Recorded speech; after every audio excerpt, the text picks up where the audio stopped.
হচ্ছে যে ব্রেকিং নিউজের দিকে নজর রাখতে হচ্ছে।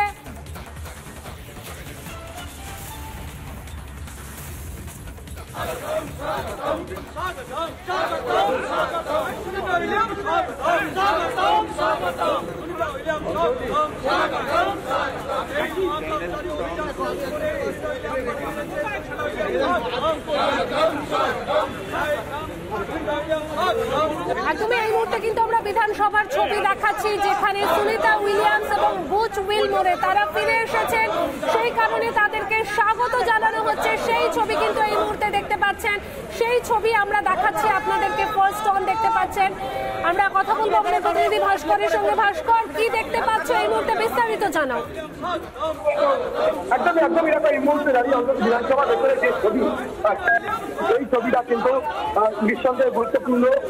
কারণ বিক্ষোভ দেখাচ্ছেন বিজেপি বিধায়কেরা। আমরা কিছুক্ষণ আগে কিন্তু বলছিলাম যে যেভাবে রাজ্যের বিভিন্ন প্রান্তে দোল উৎসব হোক বা এই ধরনের কোনো উৎসবকে কেন্দ্র করে অশান্তির পরিস্থিতির সৃষ্টি হয়েছে, সেই বিষয় নিয়ে কিন্তু বারবার সরব হয়েছে বিজেপি বিধায়কেরা। এবং তারপরেই কিন্তু এই মুহূর্তে দাঁড়িয়ে বিধানসভা আবারও উত্তপ্ত। এবং এই মুহূর্তে শঙ্কর ঘোষ তিনি আসছেন। না, তিনি অবশ্যই বার্তা দেবেন, সেই বার্তাটা শোনাবো। শঙ্কর ঘোষ এই মুহূর্তে এসে পৌঁছেছেন এবং অবশ্যই বারবার বিজেপি সরব হয়েছে। শঙ্কর ঘোষরা কি বলবেন?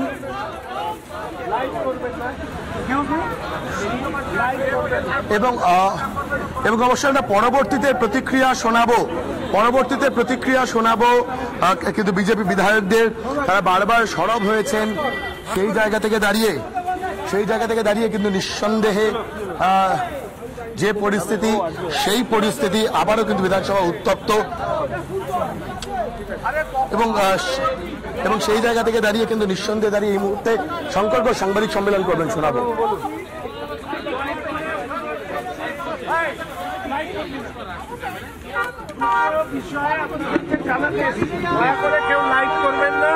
এটা আমার অনুরোধ। আমাদের মাননীয় বিরোধী দলনেতা আসবেন, তিনি প্রতিটি বিষয় সম্পর্কে আপনাদেরকে অবগত করবেন। আপনারা জানেন আমাদের নির্দিষ্ট কর্মসূচি রয়েছে, সেই কর্মসূচি বিরোধী দলনেতা ঘোষণা করেছে। আমরা আজকে একটি মুলতবি প্রস্তাব এনেছিলাম, সেই মুলতবি প্রস্তাব কাটছাট করে আমাদেরকে পড়তে দেওয়া হয়েছে। আপনাদের সুবিধার্থে আমরা মুলতবি প্রস্তাবটি আমরা কি দিয়েছিলাম জমা, সেটা আপনাদেরকে জানাচ্ছি, যার উপরে দাঁড়িয়ে পরবর্তীকালে মাননীয় বিরোধী দলনেতা শুভেন্দু অধিকারী মহাশয় তিনি আপনাদের উদ্দেশ্যে তার বক্তব্য রাখবেন।